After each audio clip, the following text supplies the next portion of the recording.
안녕하세요. 렛츠통 365 통성경 시간입니다. 오늘은 저와 함께 사사기 그리고 룻기를 같이 공부해 보도록 하겠습니다. 사사기의 몇 가지 특징을 먼저 살펴보겠습니다. 먼저 첫 번째, 사사기는 320년에서 약 350년의 역사의 기록입니다. 그리고 사사기는 연대순으로 기록되지 않았습니다. 예를 들어서 사사 입다와 또 나중에 나오는 사사 삼손이 같은 시기에 활동했던 사사였습니다.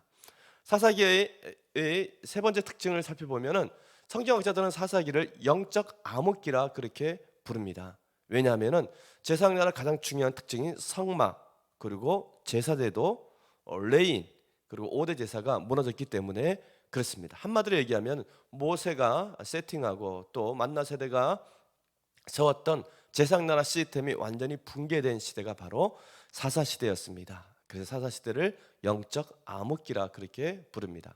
사사기의 구성을 보면 1장부터 2장 10절까지 가나안 정착의 이야기를 다루고 있고 2장 11절부터 16장까지는 하나님의 징계와 구원의 방법, 즉 이때 12명의 사사가 등장합니다. 하나님의 징계와 구원이 반복되는 이야기입니다. 그리고 사사기 17장부터 21장까지의 이야기는 두 가지 에피소드로 구성되어져 있습니다. 자, 그러면 먼저 사사기, 사사가 무엇인지 한번 살펴보도록 하겠습니다. 사사는 다 12명의 사사가 사사기에 등장을 하는데요. 사사란 어떤 사람을 얘기하느냐? 이스라엘을 이끈 지도자입니다. 그리고 이들은 재판을 담당했습니다. 그래서 재판관. 그래서 우리가 사사기를 옛날에 판관기 이렇게 부르기도 했습니다. 재판관. 그리고 전쟁이 났을 때 군사적 지도자 역할을 했고 평소에는 정치적 지도자 역할을 했습니다. 사사는 사사의 특징은 세습되지 않는다라고 하는 것입니다. 제사장은 태어날 때부터 제사장이지만 사사는 그렇지 않습니다. 하나님이 그 시대에 필요해서 지목하여 부르심을 입은 사람이 사사였습니다.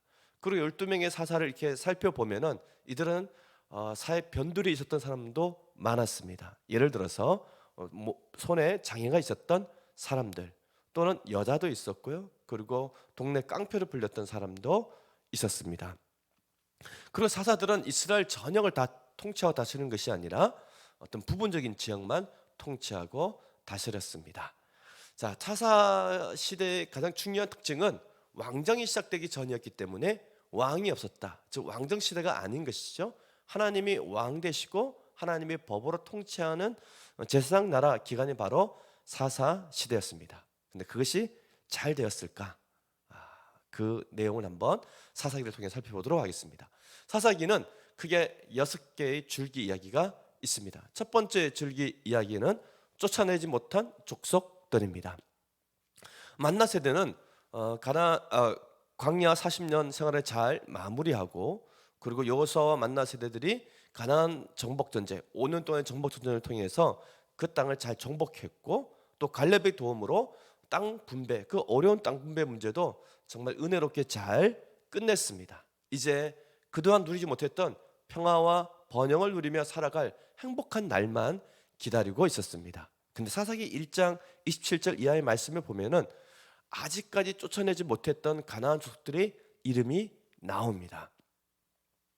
즉 다시 얘기하면은 이스라엘 백성들이 땅을 정복은 했지만 산지 골짜기까지 있었던 가나안 족속들을 다 멸하지는 못했던 것입니다. 왜 그러면 이스라엘 백성들은 가나안 족속들을 완전히 쫓아내지 못했을까? 그 이유는 무기의 차이였습니다. 만나 세대대 이스라엘 백성들은 아직까지 청동기 문화에 머물러 있었지만 당시 가나안에 정착하고 살고 있었던 가나안 족속들은 이미 철기 문화를 갖고 있었습니다. 예를 들어서 사사기 4장에 보면은 야빈이 나오는데 야빈이 철병거 900대를 가지고 이스라엘을 괴롭힙니다. 그들은 즉 철로 된 칼과 또 철병거까지 갖고 있었다는 것이죠. 이렇게 오늘날 얘기하면 뭐 철로 만든 탱크로 무장하고 있었다 그렇게 생각할 수 있습니다.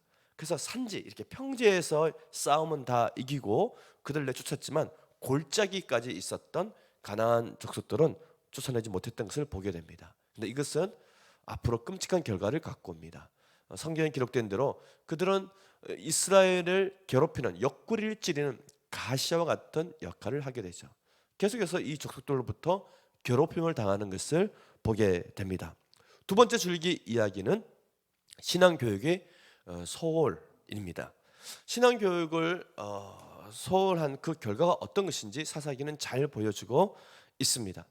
여호수아와 그 뒤에 생존했던 장로들이 다 죽은 다음에 보면 사사기는 이렇게 기록합니다. 다른 세대가 일어났는데 그 다른 세대, 그 다음 세대는 여호와를 알지 못했고 여호와께서 행하신 일들도 알지 못하였다, 그렇게 기록하고 있습니다. 자, 여호수아의 그 다음 세대들이 왜 여호와를 알지 못했고 여호와께서 출애굽 과정 그리고 가나안 정복까지 행하셨던 그 놀라운 일들은 그들을 기억하지 못했을까요? 그 첫 번째 이유는 신앙교육 실패 때문에 그렇습니다. 신명기 6장 4절 이하의 말씀을 보면 쉐마의 말씀이죠. 하나님께서는 부모들에게 먼저 하나님의 말씀을 가슴에 새기고 자녀들을 부지런히 가르치라고 말씀했습니다. 집에 앉아 있을 때든지 일어날 때든지 누워 있을 때든지 길을 갈 때든지 강론하여 가르치라고 그렇게 말해 주었지만 실제로 그렇게 하지 못했던 것이죠. 자녀들 신앙 교육의 실패의 결과가 결국 어두운 사사시대를 만드는 것을 보게 됩니다. 부모님들은 이 자기 자녀들에게 가나안에서 농사 짓는 법 또는 갈릴리 바다에서 고기 잡는 법 또는 장사하는 법은 잘 가르쳤지만 정말 중요한 신앙 교육은 소홀히 했던 것이죠. 어떻게 보면 오늘날 우리들의 모습과 비슷합니다. 신앙 교육은 잘 하지 않고 사교육에는 열중하는 그런 크리스찬들의 부모들이 많이 있는데 결국 그것은 자녀 신앙 교육 실패를 낳고 그들의 삶에 영적인 어두운 사사시대를 만든다는 것을 우리는 꼭 기억해야만 됩니다. 두 번째 이유를 보면은 그때 당시 사사들의 수준이 너무 미흡했습니다. 이 12명의 사사가 등장하는데 이들 모두 하나하나 살펴보면은 여호수아나 만나세들처럼 모세처럼 자녀들을 잘 교육시킬 만한 그런 수준이 되지 못했습니다. 자, 결국 이 12지파는 서로 협력하지 않았고 지파 간의 갈등까지 일으키는 것을 보게 됩니다. 그 이유는 하나님이 그토록 말한 3대 명절을 또 3대 절기를 지키라 그렇게 말씀하셨지만 사사시대에 보면은 그 어떠한 성경 구절에도 그들이 명절 3대 절기 유월절, 오순절, 장막절을 지켰다는 이야기가 나오지 않습니다. 저 제사장 나라 전체 시스템이 붕괴되었다, 그렇게 보면 될 것 같습니다. 이 자녀 교육의 실패는 결국 자녀들이 가나안 문화를 따라하게 만들고 우상 숭배에 빠지게 합니다. 그러면서 어두운 사사 시대가 시작되는 것을 보게 됩니다. 제사장 나라 소홀의 결과가 어떻게 되었을까요? 하나님은 레위기 26장에서 이미 말씀했습니다. 너희에게 두 가지 미래를 두겠다. 하나는 너희가 순종의 길을 갈 때에 축복과 생명의 길이고 또 다른 하나는 너희들 불순종의 길을 갈 때에 저주와 징계의 길을 말씀하셨습니다. 근데 이들은 정말 축복의 길을 복의 길로 가야 됐지만 안타깝게도 앞서 얘기했던 자녀교육 실패를 비롯한 여러 가지 이유로 이들은 정말 두 번째 하나님이 원하지 않았던 그 어두운 징계의 미래를 가게 되는 것이죠. 하나님께서 레위기에 보면은 1단계, 2단계, 3단계 징계를 말씀하셨습니다. 1단계 징계는 흉년이었죠. 그리고 2단계 징계는 열심히 추수에는 추수물을 수탈당하는 수탈의 징계였습니다. 사사기에서는 1단계, 2단계 징계가 이루어지는 것을 보게 됩니다. 이렇게 징계를 받자 이들은 하나님 앞에 무릎을 꿇고 용서를 구하게 되죠. 그러면 하나님이 그들의 회개를 들으시고 사사를 보내 구원하는 이 구원의 역사가 계속 반복되는 것을 보게 됩니다. 즉 사사 시대 약 한 350년의 그 시간에 보면은 이 사사에게 구원의 패러다임이 있습니다. 먼저 평화와 번영을 누립니다. 그럼 그들은 반드시 타락했습니다. 타락하면 하나님은 레위기 26장에 근거해서 그들에게 1단계, 2단계 징계를 내립니다. 그럼 그들은 또 그 고통으로 인해서 자신의 죄를 깨닫고 하나님 앞에 부르짖으며 회개하게 됩니다. 하나님은 그들의 회개를 들으시고 그들을 수탈하고 약탈하는 그 민족으로부터 구원하기 위해서 사사를 보냈습니다. 그러면 사사는 또 이스라엘 군대들과 함께 나가 그들과 싸워 승리하게 되고 또다시 이스라엘은 평화와 번영을 누립니다. 근데 또다시 타락하고 구원하는 이 패러다임이 사사기 전체에 약 한 7번은 반복되어지는 것을 보게 됩니다. 자, 세 번째 이야기는 기드온과 300용사입니다. 이스라엘 백성들이 미디안으로부터 한 7년 동안 괴롭힘을 당합니다. 왜 괴롭힘을 당했을까요? 추수 때만 되면은 추수물을 미디안에서 다 수탈해 갔습니다. 자, 수탈은 두 번째 징계이죠. 1단계, 2단계 징계를 받았던 것입니다. 즉 그 얘기는 이들이 또다시 타락했다. 이스라엘 백성들이 또다시 죄를 짓기 시작을 했던 것입니다. 그래서 하나님은 기드온을 사사로 세웁니다. 그리고 기드온이 군대를 모집했는데 약 3만 2천 명이 모이게 되죠. 사실 메뚜기 떼처럼 많이 왔던 약 13만 명의 군인이 왔던 미디안과 비교하면은 정말 적은 숫자입니다. 그럼에도 불구하고 하나님께서는 두 번에 거쳐서 모든 사람들 다 돌려보내고 300명만 남기게 됩니다. 처음에 두려워 떠는 자는 떠나라 했더니 밤사이 약 한 2만 2천 명의 사람들이 떠나갔습니다. 10,000명이 남았는데 하나님은 그래도 많다고 말씀하십니다. 그래서 물을 먹을 때 사주 경계를 하면서 먹는 사람 또는 허겁지겁 먹는 사람을 구분해서 준비되어 있는 300명을 하나님께서 추리게 되죠. 그래서 기드온과 300명이 결국은 메뚜기 떼처럼 많았던 미디안과 전쟁을 치르게 됩니다. 그 결과는 어떻게 됐을까요? 기드온과 300용사가 승리했습니다. 기적같이 승리했던 것이죠. 자, 그러면 어떻게 하나님은 이 300명을 선출했을까? 그 기준이 무엇이었을까? 그게 세 가지입니다. 첫 번째는 이 300명은 전쟁이 끝난 다음에 이렇게 말도 안 되는 전쟁에서 정말 하나님의 능력으로 승리하게 되면은 정말 하나님께서 하셨다 이렇게 고백해야 되는데 대부분 우리가 싸움에서 이겨 승리하면은 자기를 높이죠. 그래서 하나님이 행하신 일이 아니라 자기의 지혜, 자기의 용맹함, 자기의 능력으로 전쟁에 싸워 이겼다라고 말할 수 있는 사람들은 다 돌려보낸 것입니다. 정말 이 모든 것은 주님이 하셨다라고 간증할 수 있는 사람을 선출하신 것이고, 두 번째는 물을 먹을 때 정말 사주 경계하면서 신중히 먹는, 즉 군인으로서 간 기본이 되어져 있는 기본적인 자세가 되어져 있는 사람을 선출했습니다. 세 번째는 이 싸움의 전략은 횃불과 나팔과 항아리를 드는 것이었습니다. 이 말도 안 되는 하나님의 전략에 전쟁은 여호와께 속했다는 믿음으로 순종할 수 있는 사람, 그 믿음을 가진 사람 300명을 선출했던 것입니다. 자, 이들은 이렇게 선발이 되었고 싸웠고 승리했습니다. 그 다음에 정말 놀라운 일이 일어납니다. 이들이 승리하여 돌아왔을 때 아니야 다를까 이스라엘 백성들은 기드온을 왕으로 삼고자 합니다. 300명을 영웅으로 높여줍니다. 자, 그런데 이 뜨거운 반응 속에서 기드온이 보였던 태도는 기드온의 인생에서 가장 빛나는 순간이었습니다. 기드온은 이렇게 얘기합니다. 나는 왕이 되지 않겠다. 이스라엘 백성들아, 이 모든 것은 하나님이 이루신 일이고 그가 너희를 통치하실 것이다. 나와 내 아들들도 왕이 되지 않을 것이다. 너희를 다스리지 않을 것이다. 이렇게 선언을 합니다. 정말 멋진 선언이었습니다. 고대 사회에서 전쟁 영웅들이 왕으로 가는 것은 정해진 길이었습니다. 그럼에도 불구하고 기드온은 하나님의 능력으로 싸워 승리한 것을 알고 오직 하나님께 영광을 돌리고 본인은 제사장 나라 거룩한 시민으로 살겠다고 하는 그런 위대한 선언을 했던 것입니다. 안타까운 것은 기드온이 죽자 이들은 무너지기 시작을 했습니다. 또다시 타락하기 시작을 했던 것입니다. 자, 사사기 10장부터 16장에 보면은 기대에 미치지 못하는 지도자들의 이야기가 나옵니다. 사사들 12명이 다 훌륭했느냐? 그렇지는 않습니다. 입산, 압동 또는 삼손과 같은 사사들을 보면은 참 하나님의 기대에 못 미치는 그런 사사였던 것을 보게 됩니다. 왜 삼손이 하나님의 기대에 못 미치는 사사였을까요? 삼손의 이야기는 사사기 13장부터 16장까지 참 길게 기록되어져 있습니다. 자, 소라 땅의 단지파 마노아라는 사람의 이게 아이가 없었습니다. 근데 하나님께서 마노아에게 나타나서 이제 아들을 줄 것이다 말씀하면서 몇 가지 얘기를 했습니다.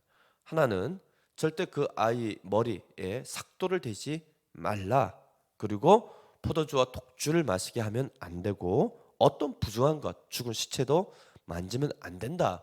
그렇게 말씀하십니다. 자, 무엇을 얘기한 것입니까?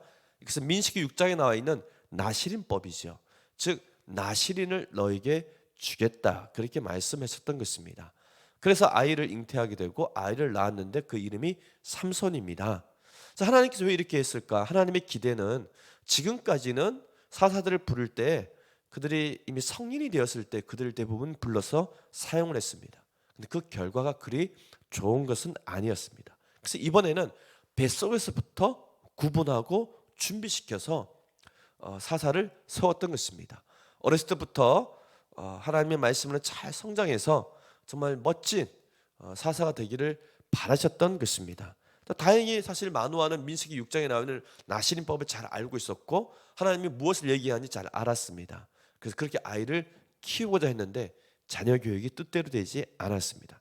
삼손이 성인이 되었을 때부터 자기 소견대로 자기 멋대로 행하게 됩니다. 그는 자기 소견대로 블레셋 마을에 가서 블레셋 여자를 부인으로 얻습니다. 이것은 끔찍한 결과를 가져오게 되죠. 즉 그 부인도 죽게 되고 그의 장인도 죽게 됩니다.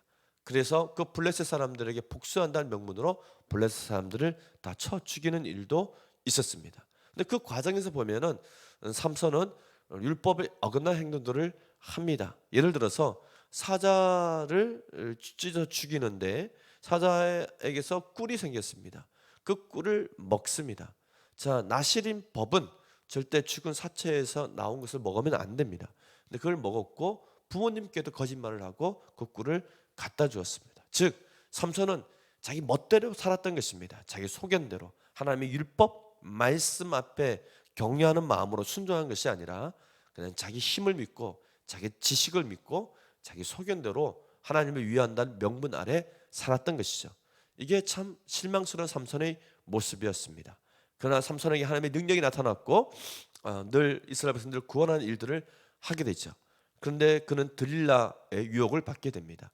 들릴라와 사랑에 빠졌던 삼손은 결국 들릴라에게 자신의 힘의 비밀을 말하게 되고 힘을 뺏긴 삼손은 마지막에 하나님 앞에 간절히 기도해서 힘을 다시 얻게 됩니다. 그 힘으로 연회장에 모였던 블레셋의 그 모든 사람들과 함께 죽는 길을 선택하게 됩니다. 그래서 결국 그 수천 명의 사람들을 죽이고 자신도 죽게 되죠.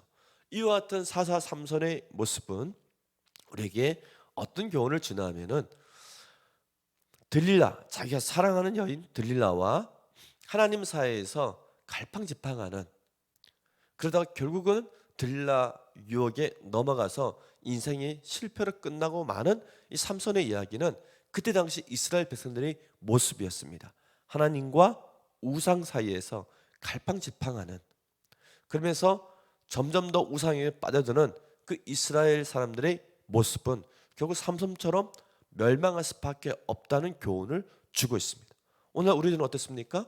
예수님께서 하나님과 재물을 겸하여 섬길 수 없다고 말씀했음에도 불구하고 우리는 이 세상의 물질 또 세상의 우상들과 하나님 사이에서 갈팡질팡하는, 그러다 결국은 그 우상을 따라가는 모습들을 보여주고 있지 않습니까? 그 인생의 끝은 삼손입니다. 실패하고 죽는 것입니다. 사사시대의 결말과 똑같습니다. 패망으로 끝나게 되는 것입니다. 우리는 이 기대에 못 미치는 지도자 삼손을 통해서 우리가 어떤 길을 선택해야 될지를 잘 생각해야 됩니다.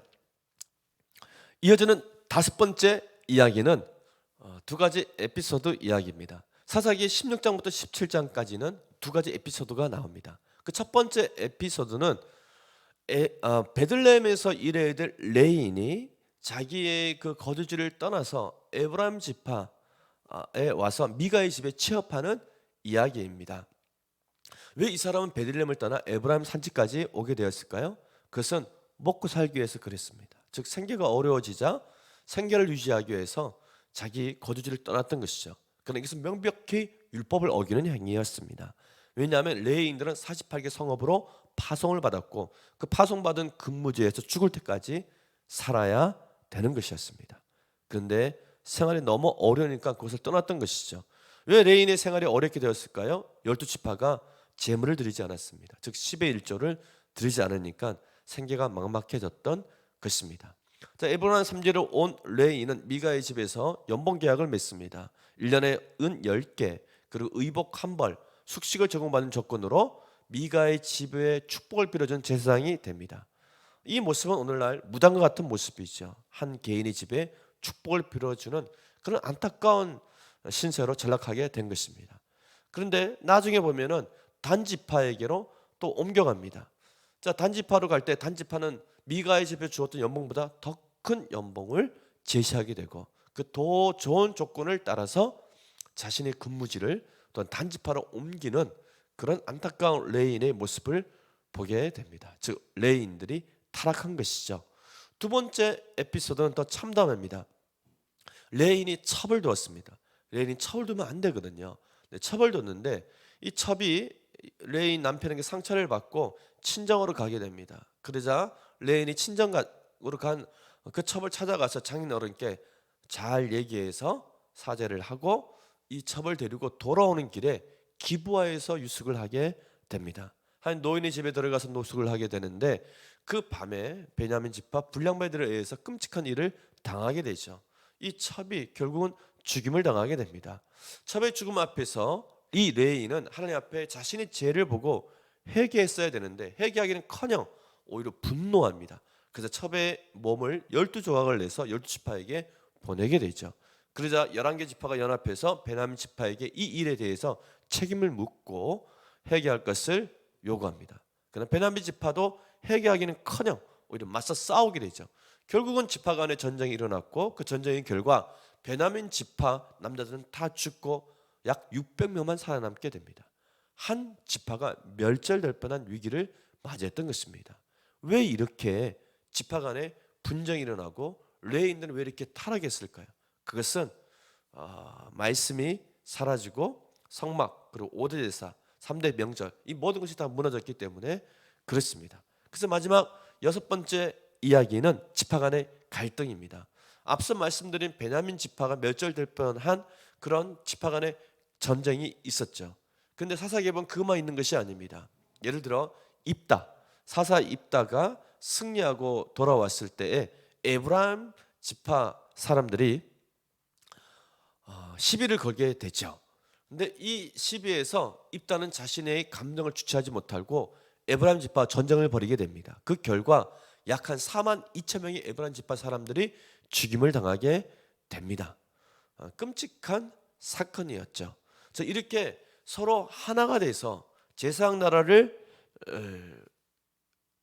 운영해가고 또 제사장 나라 사명을 붙잡아야 될 12지파가 서로 갈등하고 서로 전쟁하고 서로 죽이는 일들이 사사기 내내 있게 됩니다. 왜 이런 일이 있게 되었을까요? 그들은 하나님이 명령하신 3대 명절을 지키지 않았습니다. 유월절, 오순절, 장막절. 이때 20세 이상 남자들이 예루살렘 아니죠. 성막에 있는 실로에 모여서 함께 축제의 기간을 보내면서 지파 간의 소식을 전하고 오해도 풀고 함께 단합했어야만 됐습니다. 그러면 그 어떠한 미디안, 암몬, 블레셋 그 어떤 족속도 이스라엘을 감히 쳐들어올 생각을 못했을 것입니다. 그럼에도 불구하고 그들은 그와 같은 길을 가지 않았습니다. 이 지파 간의 안타까운 갈등의 이야기 그것이 사사시대의 모습인 것을 보게 됩니다. 사사시대를 정리하면 사사시대는 한마디로 하나님이 왕이신데 하나님을 왕으로 인정하지 않고 또 그분의 말씀과 윤리와 법들을 따라 살지 않고 각자 자기 소견에 오는 대로 살았던 시대입니다. 그 결과는 어떻게 되었을까요? 더 행복해지고 더 잘 되었을까요? 아닙니다. 이스라엘은 하나님의 징계를 받게 되고 이스라엘의 삶은 더욱더 피폐해지고 수치를 당하는 그런 삶을 살게 되는 것을 보게 됩니다. 사사기를 통해서 우리에게 주는 중요한 메시지는 하나님이 우리의 왕이 되신다는 것입니다. 그리고 그분은 우리를 통치하시는 말씀을 주셨습니다. 우리가 그분의 말씀대로 윤리와 법도를 즐거워하고 그 기록된 대로 지켜 행할 때에 하나님께서 우리를 축복의 길, 생명의 길로 인도하십니다. 그러나 우리가 그렇게 살지 아니할 때에는 하나님의 징계가 있고 우리는 수치와 모멸을 당하는, 수탈을 당하는 그런 삶을 살 수밖에 없다는 소중한 교훈을 주고 있습니다. 자, 영적 암흑기에서 벗어날 수 있는 가장 좋은 방법은 하나님의 말씀으로 되돌아가는 것입니다. 그리고 그 말씀을 붙잡고 살아갈 때에 우리는 복의 사람으로서 살아가게 될 것입니다. 자, 이어지는 이야기는 룻기입니다. 자, 사사기가 자녀 교육의 실패의 역사였다면은 룻기는 사사시대에 일어난 하나의 에피소드 같은 이야기인데 자녀 교육의 성공 사례입니다. 즉 다시 얘기하면은 약 한 350년의 사사시대가 영적 암흑기였지만은 이 어두운 이야기만 있는 것이 아니라는 것이죠. 하나님의 말씀을 순종하고 하나님의 말씀으로 멋지게 제사장 나라를 누렸던, 실현했던 사람들도 있었다. 그래서 그 어두운 시대에 보석같이 빛나는 이야기가 바로 룻기입니다. 큰 고난과 환난을 당하게 되고 재난을 당하게 되지만 그 가운데서도 하나님 나라 율법을 따라 살 때 얼마나 아름다운 일들이 일어난지를 룻기는 우리에게 말해주고 있습니다. 자, 룻기를 잠깐 살펴보면 그 첫 번째 이야기는 나오미와 엘리멜렉의 가정의 이야기입니다. 나오미가 살던 곳은 베들레헴입니다. 다윗의 고향이기도 하고 나중에 예수님이 태어나는 마을이기도 하죠. 이 베들레헴에 흉년이 임했습니다. 왜 흉년이 임했을까요? 흉년은 성경에서 보면 레위기 26장에 1단계 하나님의 징계였습니다. 흉년이 임하자 엘리멜렉과 나오미가 이 흉년을 이기는 방법으로 선택한 것은 자신에게 주어진 농토를, 그 경작권을 팔고 모압으로 이민을 가는 것이었습니다. 이것은 잘못된 선택이었죠. 흉년이 하나님의 징계라면 하나님 앞에 회개하고 참회의 시간을 보내고 말씀으로 돌아가서 흉년을 이겨냈어야 되는데 엘리멜렉과 나오미는 그런 선택을 하지 않았던 것입니다.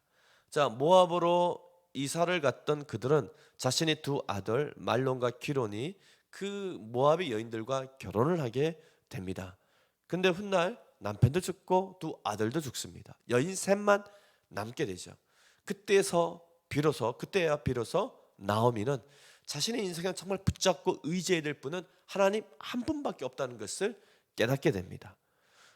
그래서 고향으로 다시 돌아갈 것을 결정하고 며느리들에게 자기 친정으로 돌아가라고 얘기해 줍니다. 그러나 그때 오르마는 돌아갔지만은 또 다른 며느리 룻은 돌아가지 않습니다. 왜냐하면은 홀로 된 시어머니, 나이도 들었고 과부가 됐는데 홀로 보내기에는 너무 걱정이 되었던 것입니다. 그래서 같이 따라가기를 결정하고 베들레헴으로 오게 됩니다.